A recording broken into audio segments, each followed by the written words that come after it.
E aí, pessoal, tudo bem?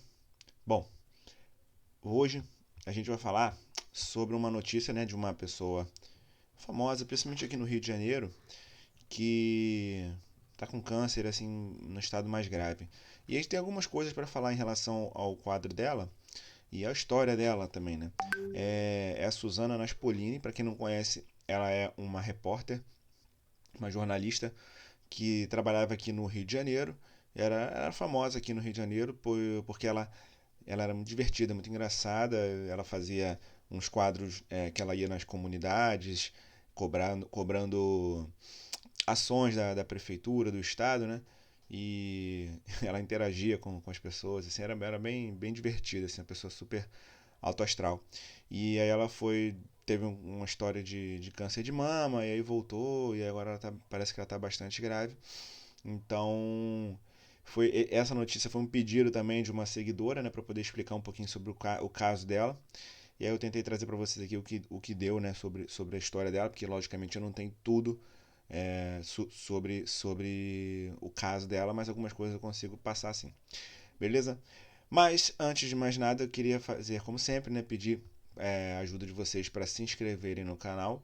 Então cliquem no botão inscrever-se, né, aqui embaixo.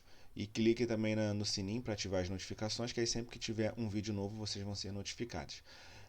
Além disso, também não se esqueça de curtir esse vídeo e deixar nos comentários o que vocês acharem, porque isso ajuda bastante me ajuda bastante a poder fazer com que esse canal cresça e atinja mais e mais pessoas, né, com informações de qualidade, informações sobre câncer, oncologia integrativa, notícias dadas de uma maneira simples, com uma linguagem simples e explicadas, né?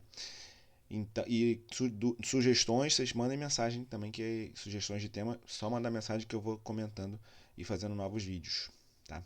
Bom, então, fãs e amigos de Suzana Naspolini entram em corrente de oração pela jornalista internada em estado grave. E então aqui está falando a questão de oração, né? Que tem muita gente rezando por ela, principalmente os repórteres aqui do Rio, né? Mariana Gross, temos aqui também, aqui fala de outras pessoas aqui, Mariana Gross, essa Ana Paula Araújo também, Flávia Januzzi, são todos repórteres, Maria Beltrão, que apresentou É de Casa também, conhecia ela, Milton Cunha, aquele carnavalesco, né?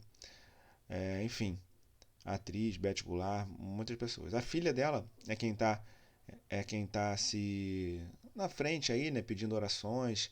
A filha dela tem 16 anos e o pai também é falecido, né? Então, menina jovem aí já tá passando por isso é triste, né? Mas ao mesmo tempo fortalece as pessoas, amadurece de uma maneira mais precoce no caso dela. E aqui ela fala, enfim, que o câncer se espalhou por vários outros órgãos, o fígado está muito comprometido. Eles dizem que não sabe mais o que fazer, se tem mais algo para fazer. O estado dela é muito grave, não sei o que fazer, a única coisa que consigo pensar é pedir orações para vocês. Então, bom, e aí a gente tem algumas coisas para falar aqui já começando. O câncer de mama na verdade, praticamente assim, todo câncer, ele só mata a pessoa em algumas situações. Por exemplo, quando tem um câncer no cérebro, né? Que aí o cérebro é um órgão nobre. Então, não só o fato de ter o câncer no cérebro, mas um câncer no cérebro de difícil controle, você não consegue mais operar o cérebro, já fez radioterapia e as lesões no cérebro vão crescendo, ou então às vezes são pequenas, mas em regiões muito nobres que não dá para fazer nada, nem cirurgia, nem radioterapia, e aí realmente pode levar à morte por, por perda da consciência, né, ficar sonolento e tudo. Uma outra situação é o fígado realmente muito tomado, mas para o fígado ele ficar problemático, tem que ser muita coisa no fígado, tem que ser muitas metástases no fígado. O fígado tem uma, duas, três, cinco metástases, às vezes não, ele continua funcionando. Então, para o fígado parar de funcionar, tem que ter muita doença no fígado. Então, quem por acaso tenha descoberto alguma doença, metástase no fígado, não se preocupe, não se desespere, porque o fígado pode funcionar muito ainda. Mas, realmente, é uma região nobre. Outra situação é quando as lesões de metástase elas obstruem, né, entopem alguma coisa. Pode ser no pulmão, Também não é muito comum, mais comum são lesões no pulmão pequenas, espalhadas, e isso não causa problema nenhum respiratório, mas às vezes se for alguma lesão grande que entope a passagem do ar, e aí sim, mas isso já é menos comum. Ou então no intestino, por exemplo, né? O tumor obstrui ali o intestino e não deixa o alimento passar e também não tem como, é uma situação de urgência. Outra situação que o câncer também mata é quando causa muita desnutrição, que é a caquexia, que a gente chama, né? A pessoa fica muito emagrecida, desnutrida, acaba tendo alterações de imunidade, pode morrer por uma infecção, não conseguindo combater essa infecção. Que eu me lembro, assim, são as principais situações que o câncer pode levar à morte, né? Se não tendo essas situações, a pessoa vive muito com o câncer. E aí, né, voltando aqui a falar um pouquinho sobre a Suzana, a filha dela aqui, bem novinha, né, tá pedindo oração para ela. E aqui a gente fala também uma situação interessante. Aos 18 anos, ela teve diagnóstico de câncer, um linfoma de Hodgkin. Aos 37, descobriu um tumor maligno na mama e em seguida depois um câncer na tireoide. Em 2016, teve um outro câncer de mama. E há 2 anos descobriu que estava com câncer na bacia e iniciou um novo tratamento.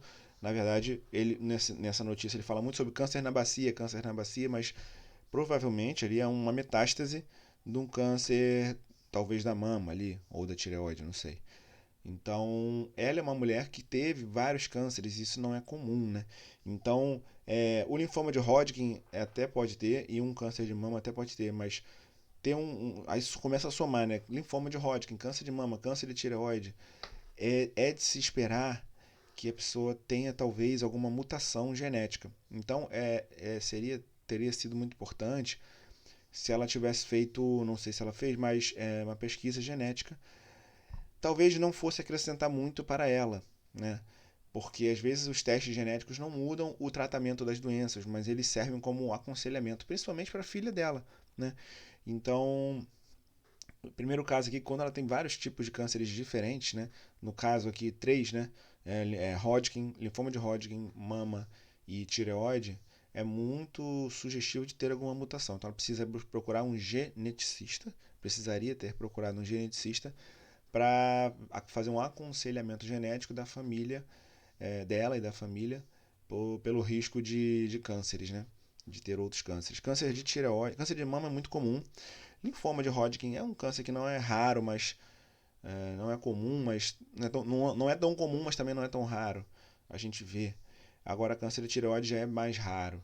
E, o câncer, e aí, só que os três juntos, a mesma pessoa, né? Aí fica uma coisa mais rara ainda, né? Quanto mais raros os cânceres, mais a gente tem que pensar em situações genéticas, né? Genéticas no sentido de transmissíveis por família, né? Mutações que vão passando de família para família, não mutações ao acaso. Todo câncer ele tem mutações genéticas, mas nem todo câncer é passado de pai para filho, tá? Ou de mãe, né? No caso. E aqui ela deu um relato interessante, né?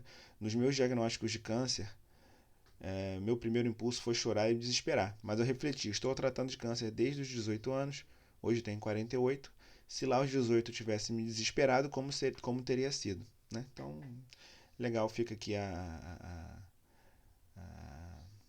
mensagem, né, para todos. E aí fala que no início do ano ela precisou fazer quimioterapia venosa para esse câncer, e aí cortou o cabelo e tal, e aí ela teve alterações na imunidade, então assim, tá sofrendo muito com o tratamento também, né? Aqui a gente fala ela fala um pouquinho da relação com a religiosidade, né, Eucaristia, e, é isso. Então, ela assim, uma mulher super legal, né, super divertida aqui, alta astral, você vê que a gente vê aqui nas fotos, e infelizmente está tendo dificuldades aí no tratamento dela, mas eu também espero que ela melhore, né? A gente sabe que um câncer metastático é um câncer complicado, normalmente difícil chance de cura, mas ela pode ter um controle, né? Então o ideal é que ela tivesse um controle melhor da doença por mais tempo, porque ela ainda é jovem, tem muito o que fazer, né? E mesmo, digo assim, com a doença controlada, ela ainda pode viver e trabalhar e fazer muitas coisas, né? O problema é a doença fora de controle ou então sem mais opções de tratamento, né? Porque essa questão de tratar, às vezes a gente tem que faz as linhas de quimioterapia e termina. Às vezes não tem mais o que fazer, já tentou de todos os tratamentos que tem e não tem mais, né? E isso é realmente frustrante. Mas enfim, espero que ela, pelo menos, não é que não fique curada, mas que ela não sofra. Primeiro, não sofrer, né?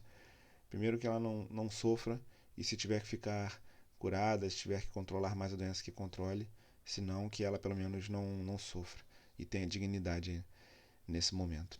É isso, gente. Vamos se juntar aí nas orações para a Suzana, uma jornalista super legal e que merece muito nossas orações, tá? Coloquem aí nos comentários o que vocês acharam, né, dessa notícia.